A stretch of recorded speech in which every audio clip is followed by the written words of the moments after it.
내가 한국에 가도 될까? 왜 두려운 마음이 자꾸 드는 거지? 그거 고민할 시간에 그냥 한국에 갈 계획이나 세워. 저는 미국의 초대형 한인 밀집단지에 살고 있습니다. 한국인은 아니지만 많은 한국인 친구들을 가지고 있어요. 그리고 한국에서 이곳으로 이민을 오거나 자녀 교육을 위해 몇 년간 지내다가 돌아가는 한국인들을 많이 만나왔습니다. 부정적인 이야기를 하려는 것은 아니고요. 많은 한국인들의 자녀 교육 방식을 옆에서 지켜볼 수 있었고, 저는 한국의 교육 방식에 대해서 영향을 많이 받았어요. 때문에 저도 자녀 교육에 지대한 관심을 쏟게 되었고, 주변 한국인 친구들에게 많은 도움을 받았습니다. 때문에 공부하는 거리가 멀고 전문적인 직업을 갖게 되는 것은 생각조차 못했던 제 아이들은 다들 대학에도 진학하고 나름대로 자기 밥벌이를 해먹고 살고 있어요. 하지만 저는 교육에 대한 열정이 너무 높았던 나머지 노후 준비는 솔직히 잘하지 못했습니다. 하지만 제 3명의 자녀들은 저에게 노후 걱정을 하지 말라고 다 도와주겠다고 말하고는 합니다. 그렇지만 저는 한국의 다른 부모들처럼 자식에게 손을 벌리기 싫습니다. 나중에 정말 아무것도 못하는 나이가 되면 도움이 필요할 수도 있겠지만 일단 지금은 그렇지 않아요. 제가 이렇게 한국에 대한 영향을 많이 받으며 평생을 살아왔는데 막상 한국에 가본 적은 없더군요. 이곳 미국의 자녀 교육을 위해서 왔다가 다시 한국으로 돌아간 한국에 있는 친구들도 여럿 있고, 제가 한국으로 오기만 하면 저를 데리고 다니면서 한국 구경도 시켜주겠다고 약속한 한국인 친구들도 많기는 하죠. 하지만 그동안은 한국에 놀러 갈 돈이면 좋은 과외 하나 더 시킬 수 있다는 생각으로 나에 대한 투자는 전혀 하지 않았어요. 하지만 새 자녀들이 모두 성공적으로 대학에 진학했고, 이제부터는 자기들이 알아서 살아가고 있기 때문에 저는 자식들에게 더 투자하지 않아도 될 것 같기는 합니다.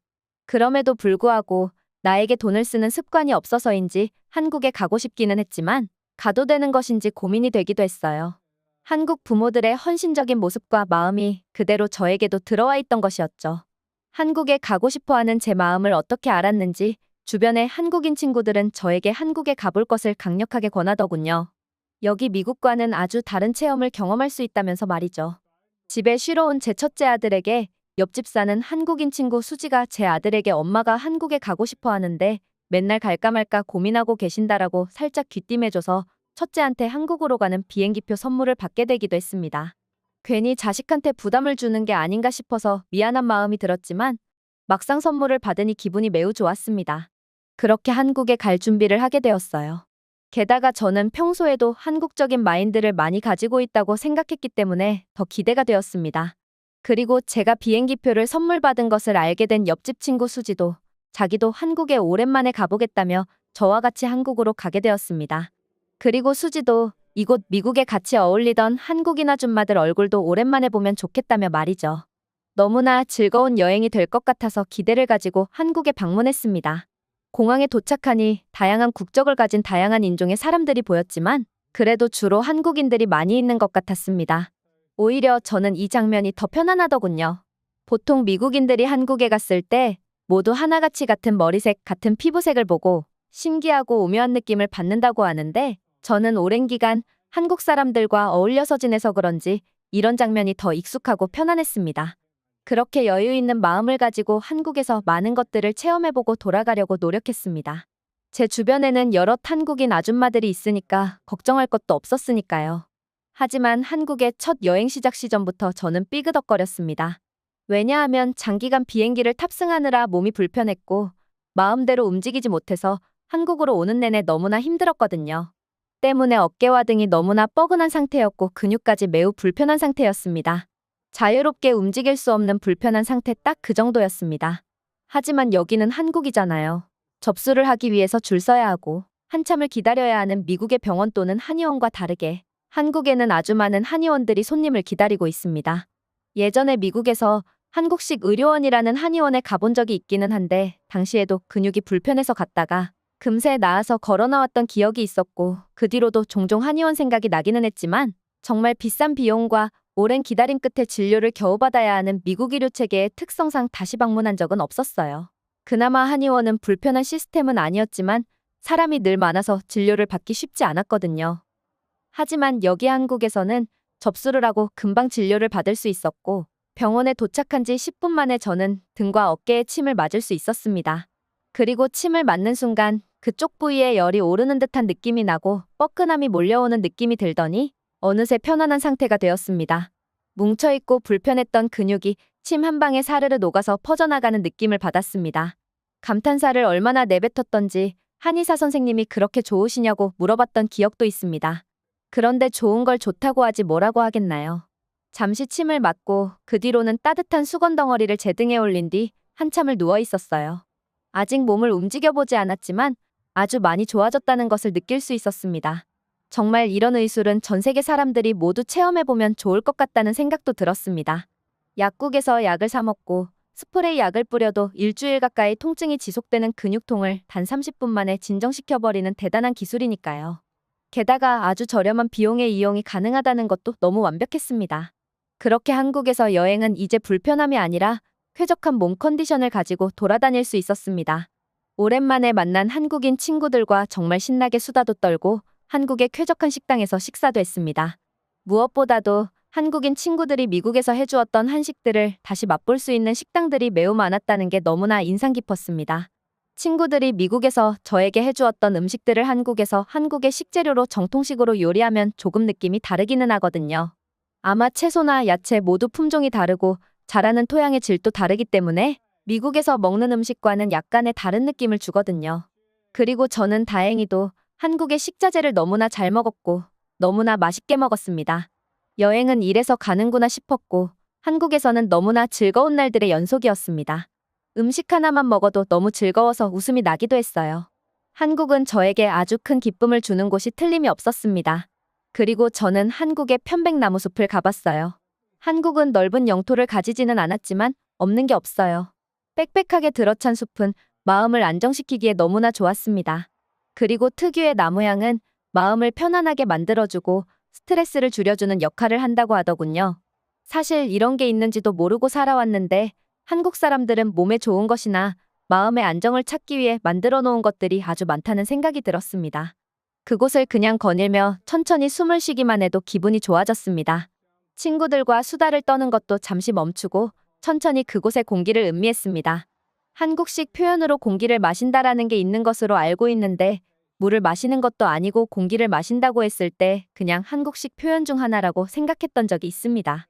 그리고 최근에는 치료용으로 공기를 마신다는 용어가 쓰이고 있는 것으로는 알고 있지만 정말 이곳 한국의 멋진 편백나무 숲은 공기를 마신다는 표현 그 자체가 매우 맞아떨어지는 곳이었습니다.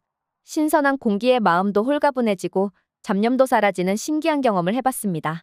즐거웠던 편백나무 숲 여행을 하기 위해서는 교외 지역으로 나가야 했었다면 한방찜질이라는 한국만의 독특한 방식의 찜질을 하는 장소는 도심권에 있었습니다.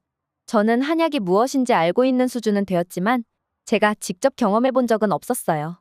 그냥 한국인들을 많이 알고 지내니 약간의 지식만 있었을 뿐 정확히 뭔지는 잘 몰랐었는데 이번 기회에 아주 제대로 체험을 하고 왔거든요. 황토로 지어진 큰 방에 들어가면 아주 따뜻한 공기가 제 몸을 휘감았고요. 그리고 거기서 나는 특유의 약재 냄새들은 마음 또한 편하게 만들어주었습니다. 땀을 흘리면서 자연스럽게 공기 중에 퍼져 있는 한약재들의 좋은 성분들을 받아들이는 과정이라고 했어요. 편백나무숲에서는 조용히 걸으며 한국의 분위기를 느꼈다면 한방찜질을 하면서는 저희 말고는 다른 사람들이 없어서 실컷 수다를 떨면서 충분한 시간 동안 약재들을 온몸으로 받아들였습니다. 그리고 그동안 끊임없이 한국의 향기를 음미하고 있었습니다. 이런 체험들을 하면서 단순히 기분이 좋아지고 몸에는 당연히 좋은 영향이 어느 정도는 있겠구나 생각했습니다. 사실 아주 큰 효과보다 심리적인 만족을 얻어간다고 생각했지만 그것은 저희 잘못된 생각임을 금방 깨닫게 되었습니다. 어느새 몸은 한결 가벼워지고 있었고 피부결은 부드러워졌다는 것을 느끼게 되었습니다. 너무나 신기했어요. 한국 사람들이 하나같이 피부가 좋고 깨끗한 게 다 이런 것 때문인가 싶기도 했습니다. 나이 들어가면서 관리가 힘들고 보기 흉해지는 미국 사람들의 피부와 달리 한국인 친구들은 저와 비슷한 나이대임에도 불구하고 10년은 더 어려 보이는 피부를 가졌어요. 그리고 실제로 더 탄력도 있고요.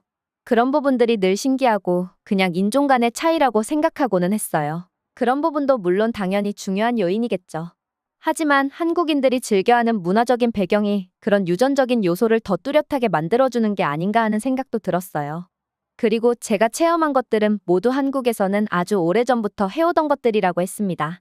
역사가 깊은 한국은 도시에 엄청나게 높은 빌딩들 그리고 화려한 거리들을 가지고 있음에도 불구하고 그 중간중간 옛 건물들이 보존되어 있어서 엄청나게 인상 깊은 장면을 연출한다던가 수백 수천 년 전 건물들이 현대 양식의 건물들과 아름다운 조화를 이루는 것이 너무나 오묘하고 신기한 느낌이 들었는데 그냥 껍데기만 옛날 게 아니고 한국에서는 사람들의 문화 속에 옛것에 대한 기억이 있는 것처럼 보였습니다.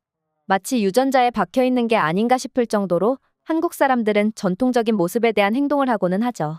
한의원이나 한방찜질 그리고 편백나무숲도 그런 것들 중 하나였습니다. 그리고 모든 사람들이 친절하고 남을 배려하는 모습을 보여준다는 것도 한국의 조상들이 물려준 훌륭한 유산이겠구나 싶었습니다. 왜 사람들은 그 나라의 역사가 중요하고 의미가 있는지 가끔은 등한시할 때가 있지만 그 나라의 오랜 전통이 사람들의 습관에 영향을 끼치기도 하고 생활 방식에 영향을 주기도 하잖아요. 저는 수천 년의 역사를 가진 한국이라는 나라에서 깊고 오랜 전통이 주는 즐거움이 무엇인지 알기도 하였고요. 한국의 부모들이 자녀들 교육에 열중하는 이유도 이런 전통적인 문화적 배경에 어느 정도 영향이 있지 않을까 하는 고뇌도 해보았던 즐거운 여행이었습니다. 그리고 그런 저희 생각들이 미국으로 돌아와서도 세상을 바라보는데 시각의 변화를 야기하기도 했습니다. 여기 한인타운에서 다른 사람들이 하는 행동들이 더 자연스럽게 받아들여졌고 고개를 숙이거나 허리를 숙이며 인사하는 한국인들을 보면 저 사람은 예의가 있는 사람이라는 것을 금방 눈치채는 것처럼 말이죠. 그전에는 그냥 한국인들의 문화이고 관습이라고 생각하며 아무런 생각 없이 넘어갔던 일들이 이제는 그 사람의 속까지 보이는 신기한 경험을 매일같이 하고 있습니다. 한국을 경험하고 나니 다시 집으로 돌아와서도 옆집 수지 아줌마와 더 친해진 것은 물론이고 더 많은 한국인 친구들을 사귀게 되기도 했어요. 한국에 가기 전에 나에게 돈을 쓰는 게 어색해서 한국에 갈지 말지 고민을 했던 게 너무나 의미 없는 고민이었다는 생각이 들었고 한국에 가보지 않았으면 얼마나 후회가 되었을까 싶기도 하고요. 그리고 이번에 가본 한국이 다른 나라도 아니고 정말 딱 한국이어서 얼마나 다행이었는지도 모르겠습니다. 저에게 너무나 의미 있고 뜻깊은 여행이 되었으니까요. 여행을 통해서 사람이 성장을 하기도 한다는데 제가 바로 그런 경우였고 한국에서 제가 했던 모든 경험들과 모든 생각들이 앞으로도 저에게 큰 도움이 되겠다는 확신이 있거든요. 그리고 역사 깊은 한국이 앞으로 지금까지 그래왔듯 더 발전하고 더 좋은 사회로 성장하기를 바란다는 나름대로의 응원하는 마음도 생겼고요. 화려하고 볼거리 많은 한국에 놀러가는 사람이 있다면 겉으로 보이는 그런 것에만 집중하지 말고 한국이 가지고 있는 깊은 속도 들여다보면 참 의미가 있는 여행이 되지 않을까 조언을 해드리면서 글을 마치겠습니다. 평범한 아줌마의 여행기 읽어주셔서 감사합니다. 제가 들려드릴 이야기는 여기까지입니다. 다음에도 좋은 영상으로 다시 찾아뵙겠습니다. 이상 돌고래TV였습니다. 감사합니다.